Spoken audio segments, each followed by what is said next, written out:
Hello YouTube, Freddy here. You, there is something special in you. There is greatness in you. Please, please, please, please, don't give up. Don't quit. Don't give up. I do have just one story for you. Not two, not three, not four, but just one. And please, before you give up, before you commit suicide, before you throw in the towel, before you surrender, please, I beg of you, just listen to this story and listen attentively. There is greatness in you. You are replete with the gifts and talents that you haven't manifested to this date. And the Bible says a man's gifts and talents makes a room for him. Please, listen to this story. And I believe you will be inspired, you will be encouraged, you will be lifted and motivated as well. One of my favorite ultimate success stories is Mr. Soichiro Honda, founder of the corporation that bears his name. Like all other companies, no matter how large, Honda Corporation began with a decision and a passionate desire to produce a result. In 1938, while he was still in school, Mr. Honda took everything he owned and invested it in a little workshop where he began to develop his concept of a piston ring. He wanted to sell his work to Toyota Corporation, and so he labored so hard day and night, up to his elbows in grease, sleeping in machine shop, always believing that he could produce the result. He even pawned his wife's jewelry in order to stay in business.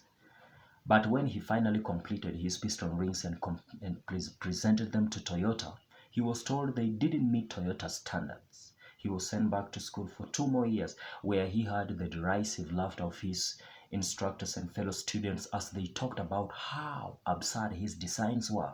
But rather than focusing on the pain of the experience, he decided to continue to focus on his goal. Finally, after 2 more years, Toyota gave Mr. Honda the contract he had dreamed of. His belief, his passion had paid off because he believed in what he wanted. He took action, noticed what was working until he got what he wanted. Then a new problem arose. The Japanese government was gearing up for war, and they refused to give Mr. Honda the concrete that was necessary to build his factory. Did he quit there? No. Did he focus on how unfair this was? Did it mean to him that his dream had died? Absolutely not. Again, he utilized the experience and developed another strategy. He and his team, they invented a process and created their own concrete and built the factory. During the war, it was bombed twice, destroying major portions of the manufacturing facility. Mr. Honda's response. Immediately, he rallied up his team and they picked up the extra gasoline cans that the US fighters had discarded. He called them gifts from President Truman because they provided him with the raw materials he needed for his manufacturing process, materials that were unavailable at the time in Japan. After surviving all this, an earthquake leveled his factory, and Mr. Honda decided to sell his piston operation to Toyota. Here is a man who had a clear and strong desire for success. He had beliefs and passion for what he was doing. He took massive action. He kept on changing his approach. But still, he did not produce the result he was committed to. But yet he persevered. After the war, a tremendous gasoline shortage hit Japan, and Mr. Honda couldn't even drive his car and get food for his family. Finally, in desperation, he attached a small motor to his bicycle, and the next thing he knew, all his neighbors were asking if he could make one of his motorized bikes for them. One after another, he jumped on the bandwagon until he ran out of motors. He decided to build a plant that would manufacture motors for his new invention, but unfortunately, he didn't have the capital. And like before, he made a decision to find a way no matter what. There is a saying by the guy Hannibal that we shall find a way or make one. We shall either find a way or make one. Mr. Honda's solution was to appeal to 18,000 bicycle shop owners in Japan by writing them each a personal letter asking if they could play a role in revitalizing Japan through the mobility that his invention would provide. He convinced 5,000 to advance the capital. Still, his motorbike sold to more hardcore motorbike fans because it was too big and bulky. So he made one final adjustment. He created a much lighter scaled down version of his motorbikes. He christened it the Super Cub. It became an overnight success, earning him the Emperor's Award. Later, he began to distribute his motorbikes to the baby boomers of Europe and United States of America. Followed up in 70s by cars that became the most world's popular. Today, Honda Corporation employs over 100,000 employees in both Japan and United States of America, and it is considered one of the biggest car-making empires in Japan, and outselling all but Toyota in the United States of America.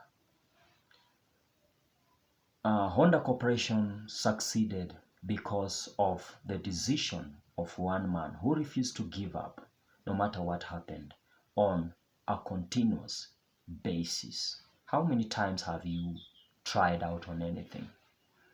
How many times have you failed? Think of Henry Ford.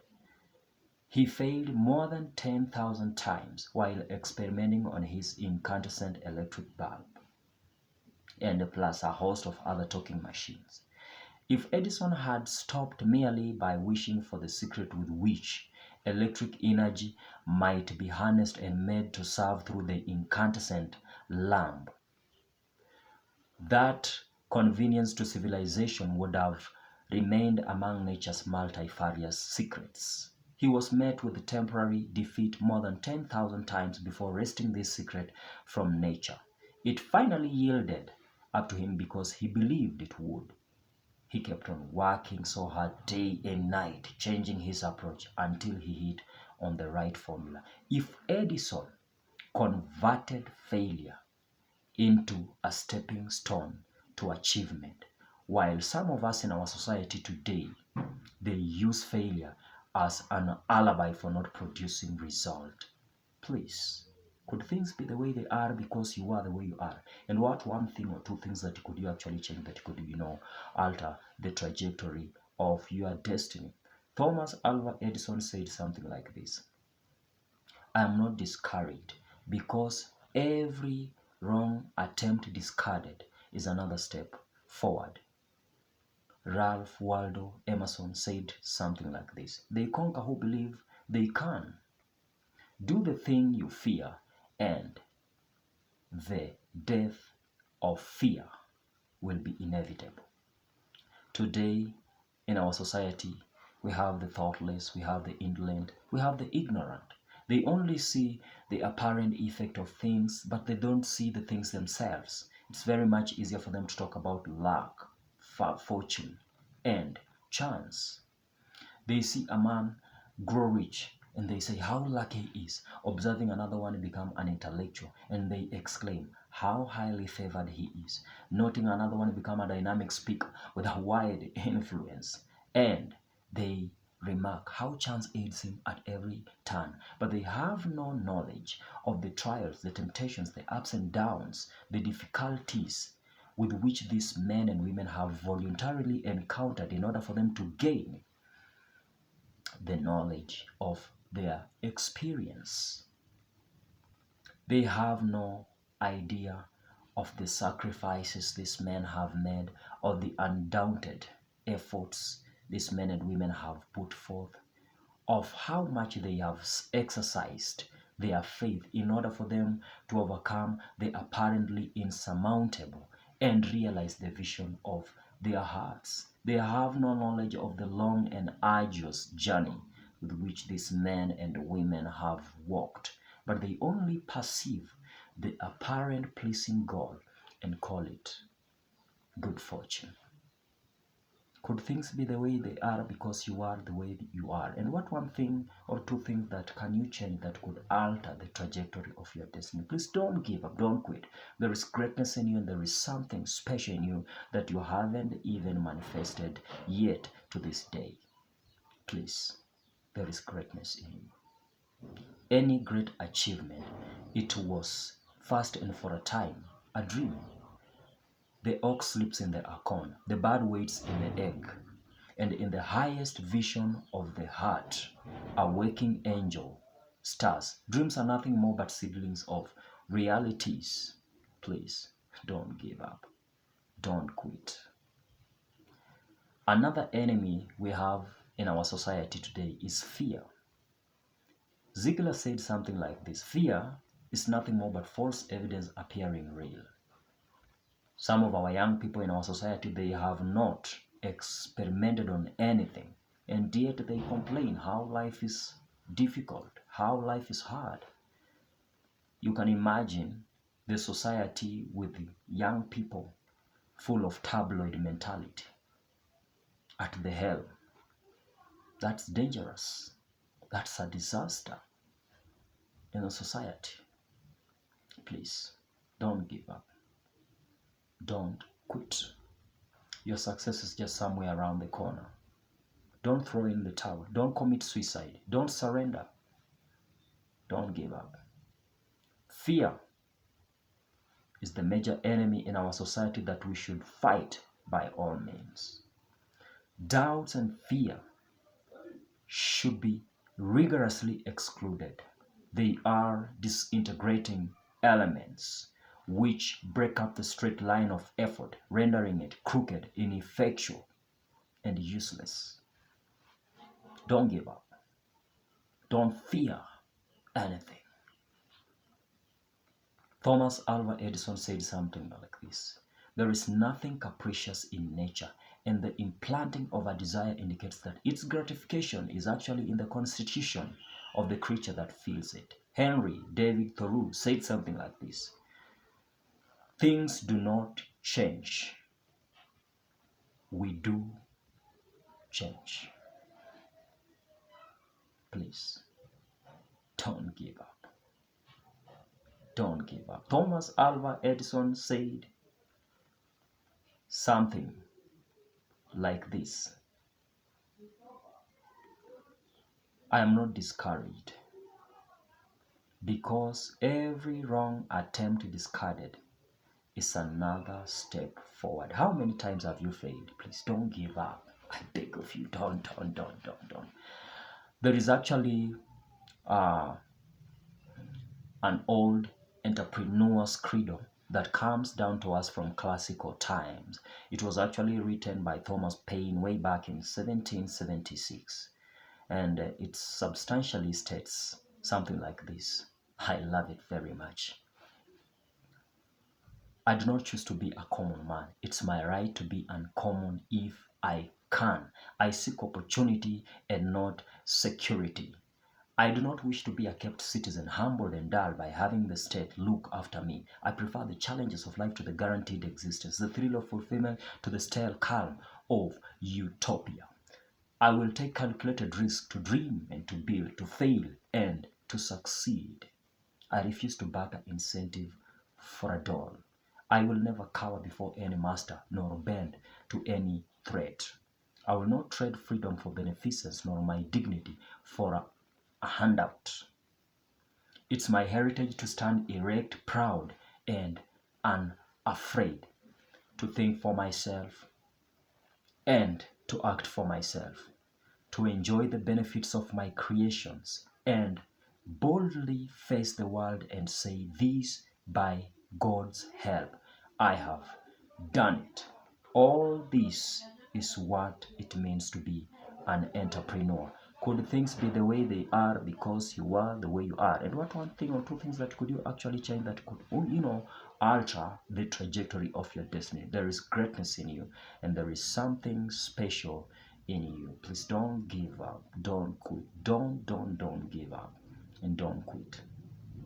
Think for a moment what this world could have been had it not for the likes of Mother Teresa, Mary, the mother of Jesus, Bill Gates, Mark Zuckerberg, Thomas Alva Edison, Mr. Henry Ford, Bishop T.D. Jakes, Cindy Trim, Donald J. Trump, Pablo Picasso. The list is endless. Name it. You name it. Had it not been for this man to decide to do something, what would become of this world? Think for a moment. What could have become of this world had not these faithful men and women, these heroes and heroines, had they not used their heads, had they not persevered, had they not endured, had they not worked hard, had they not went for an extra mile? Think for a moment. Pablo Picasso invented what the world might term today as art. Today in our offices, today in our houses, we have those beautiful innocuous paintings which makes our houses and our offices beautiful. Think of Pablo Picasso. Think of the Dutch painter Vincent van Gogh. Think of Michelangelo. Think of those guys. They died. They are normal. And they achieved their notoriety, fame, posthumously. Today, the cheapest of their masterpieces will set you back a whopping big bucks. Think for a moment. What are you willing to do? There is actually a credit card entrusted upon our care by our Almighty God, which has a fixed date, an expiry fixed date which is firm and fixed. There is little you and I can do about it. You are meant to live a life of contribution, not just to live here on earth, to consume, blow time, and then tomorrow you are gone. Please, do something. Be among the epoch making. Be among the catalyst change of this world. Be among the people who made this world a better place. Think for a moment about Mother Teresa.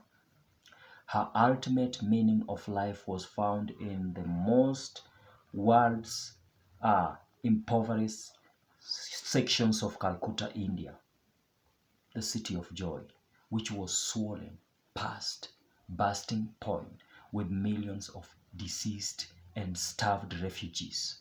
For her, pleasure meant wading through knee-deep muck, the sewage and filthy, in order to get to a squalid hut and minister to the infants, plus a host of other little children whose little bodies were ravaged by cholera and dysentery. She was powerfully driven by the sensations that helping others out of their miseries helps alleviate her own pain. Please, be among the catalysts of change. Be among the people who made this world a better place. Thanks a lot for watching this video, and I would really love to know where you are tuning in from. Don't forget to leave your comment below, and please remember this, to hit on that subscribe button and click on that notification bell for more videos coming up. This is actually Freddy, Mr. Storyteller, saying it has been a pleasing pleasure and a privilege as well to talk to you, YouTube. And thanks once again. Thanks once again. But for now, let's do this. Ciao, ciao. God bless you. See you in the next video.